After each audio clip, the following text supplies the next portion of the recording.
Hey everyone, this is Ahmed, and in this video we'll be covering all the body controls for Maverick rig. In a previous video we were covering all the face controls, and in this video we'll be covering from head to toe just the body controls. And the rig comes with two colors, so there's black and white and there's red and blue as well.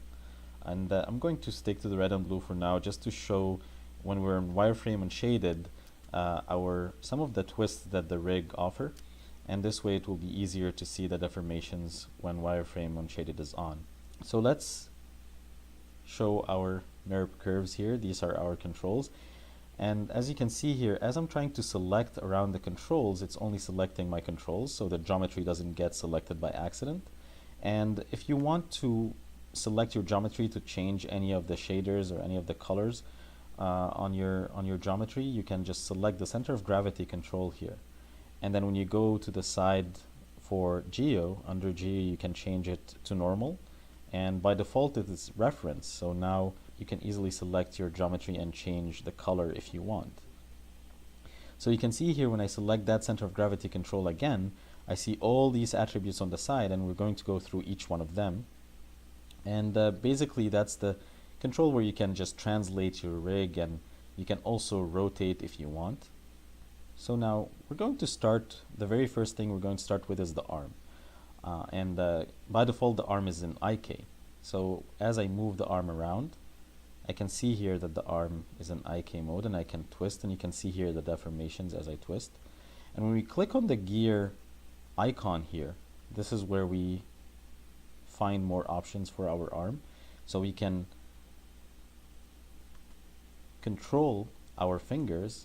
So we can select all our fingers control, and we can dial them to 10 or -10, and you can see here that it creates that grip for you. You can still adjust after setting the grip that you want. You can still move all these controls around to shape the fingers, and you can still animate them manually. So you can basically rotate, you can translate, and you can scale as well. Let's say even if you want to shape your thumb, let's say you want to add a little bit of shape to it, so you can scale the tip of the thumb. Another thing here is that, so as I twist, and you can see the deformations here, I can just dial certain attributes to get the hand gesture that I want.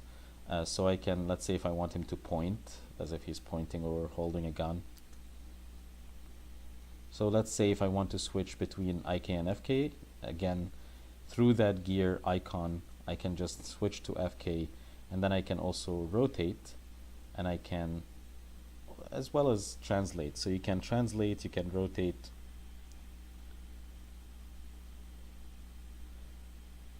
It'll give you a little bit of freedom to place your arm.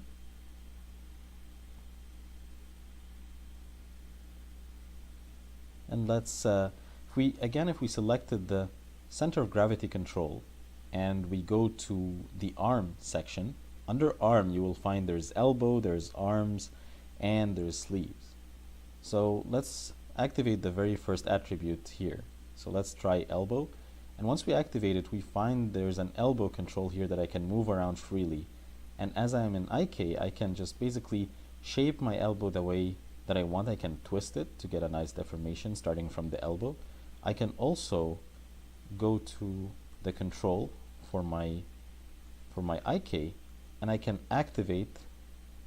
So you can see here as I'm moving the pole vector, I can activate snapping my elbow to the pole vector control, and this way it will pin my elbow to the pole vector, and no matter how much I move the arm around, the arm will be staying, or the elbow will be staying in the same spot. Now let's try the next attribute, which is arms. So let's activate that, and now we have even more controls where we can shape our arm differently. So you can add a little bit of just a cartoony shape, like a C shape to it. We can sculpt the shape of the arm that we want as we animate, so we can even twist to get a nice twist here. We can also, basically all the controls has twist to them, and the sphere controls where you can move the arm around to get a nice C shape. So we tried the elbow, we covered the elbow, we covered the arm, and then the third attribute under arm section, there's sleeves. And once I activate it, you find there are two controls, which is FK control, where you can shape your sleeve the way you want. You can translate, you can rotate, you can scale, just so that you can sort of sculpt the sleeve in the way that you think is appropriate for your shot. So as I move the arm here, you can see that the sleeve still follows. There's also a third control once you activate the sleeves attribute, which is like a pyramid shape here. And that basically, if you want to add a little bit to the shape of the shoulder, you want to move the shoulder around, then it gives you the freedom to do that. So let's zero out all our controls.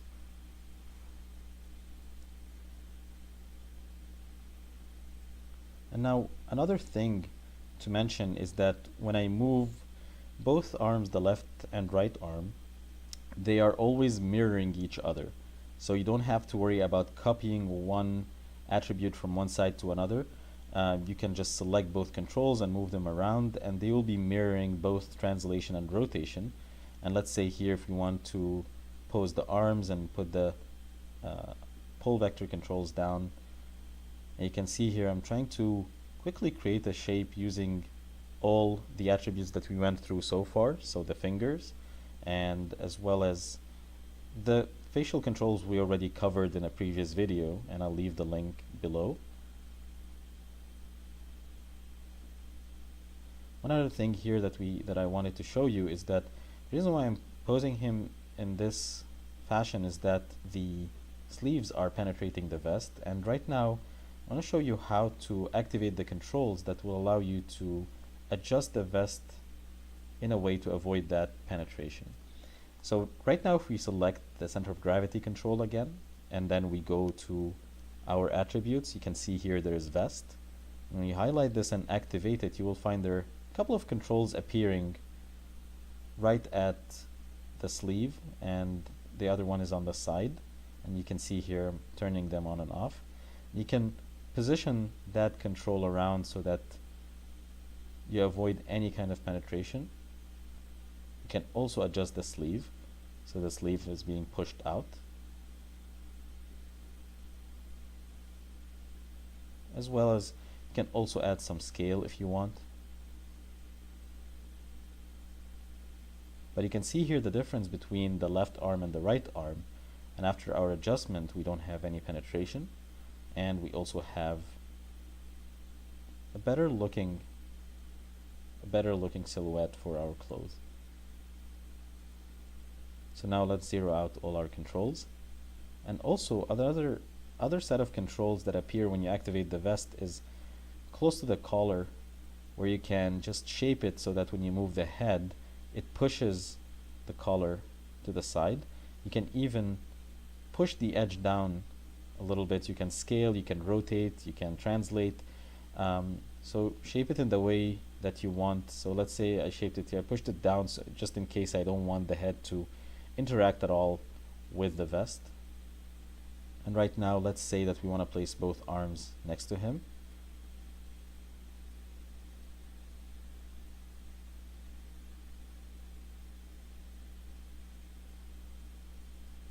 Let's say that I will just very quickly add a little bit of relaxing to the fingers, and can stay a little bit longer to sculpt the shape that I'm looking for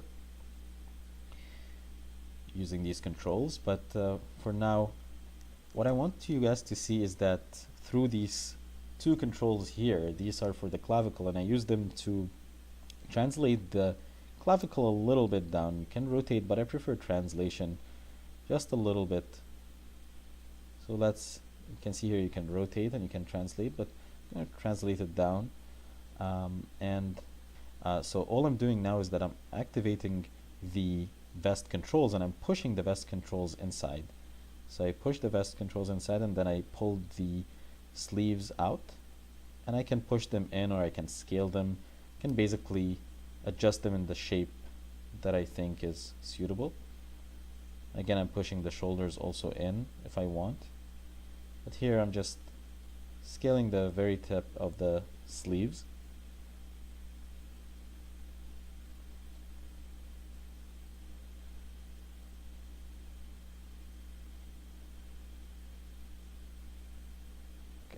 These controls are not the controls for the handkerchief around his neck.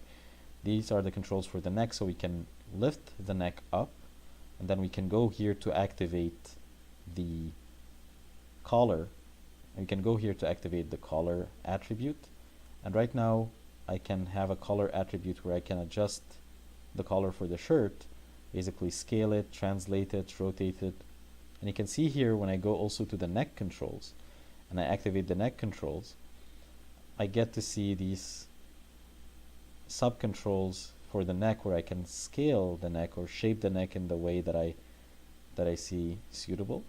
Also, the handkerchief here is scalable, and you can rotate, you can scale, you can translate. You can also activate the handkerchief controls from the center of gravity as well. So when I activated the handkerchief controls, I can now rotate each individual control, I can translate, and I can scale. And again, these will help you out as you add secondary motions to your animation, as well as shape it in the way that you see is better. So we talked about all these attributes. We talked about the arm, and the leg is almost close to the arm. It's technically the same setup. And you get the idea of moving the knees around, same as we move the elbow. You can basically activate extra controls for the leg just to shape the leg and give it a nice curvature. You can also adjust the shoes based on how the leg is. And you can see here I can also adjust the twist from the beginning of the leg to give it a nicer shape depending on the pose that I'm having. And let's zero our controls out. So right now you went through the controls for the leg, and if I move the leg in IK like this, I can access also the control for the toe. And one thing we can try here is that we can activate the knee pinning, same as we activated the elbow pinning. And this way, if he's leaning on the ground and moving around and you want the knee to be staying in place, then this would be a helpful attribute. So you can again adjust the shoes, or you can also activate the leg controls and move these controls around to give a nicer shape. Here you can activate the bank. So if we select both IK controls for the legs, and we can now basically move the bank attribute. Also, when we translate or rotate the legs, they will always be mirroring each other. We can now try the heel attribute. When we select the IK legs and we try the heel attribute, you can see that the leg is pivoting. Let's say if you want to activate the roll, then you will find the roll for the foot. You can activate the toe attribute. Another thing is that if I went to the gear icon next to the legs, I can now activate the FK, so I can switch between IK and FK. And basically that gear icon next to the legs or next to the arms is the icon that you use for switching between IK and FK. The only difference between the arms and the legs is that the arms has some of the attributes that you can control the fingers, while the legs don't have that. They only have the switch from IK to FK.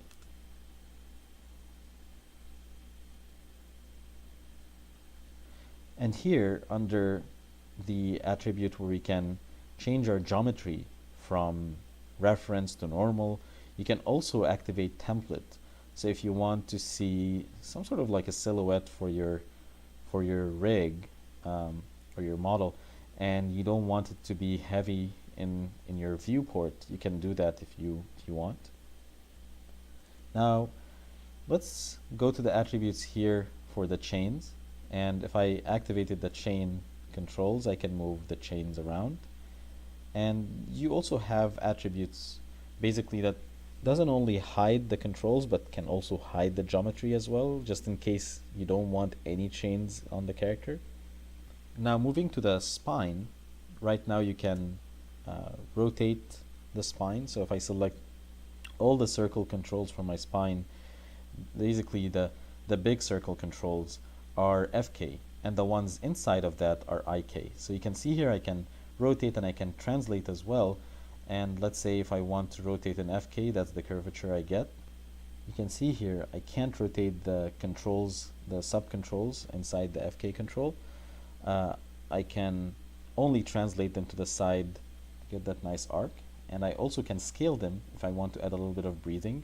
So I basically use the IK controls or the sub controls for the basically shaping my spine and getting this nice S shape, or also for breathing if I want to scale my character's spine.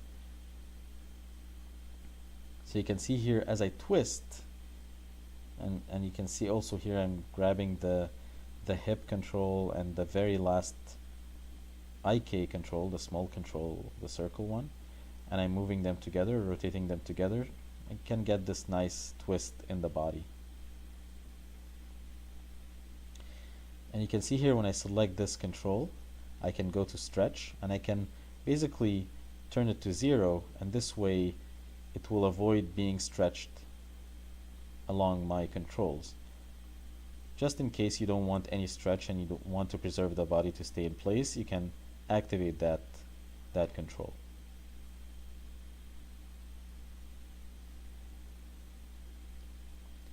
Now you can move the hip around, you can scale, you can rotate, you can translate. And if I drag the hip and the small control for the spine, the very first small control for the spine, and move them together, let's try that. Now I can see them both moving nicely and giving me a nice motion, not just for the hip but also a little bit for the vest as well. So let's say again, if I have the hands next to me or the arms next to me, I can push the vest controls to the side if I want again, but I can also use the IK controls that I use for breathing to scale the shape of my overall torso. So now we covered all the controls for Maverick. Please feel free to check the previous video where we covered all the controls for the face. If you have any further questions, feel free to email through the website. Thank you so much.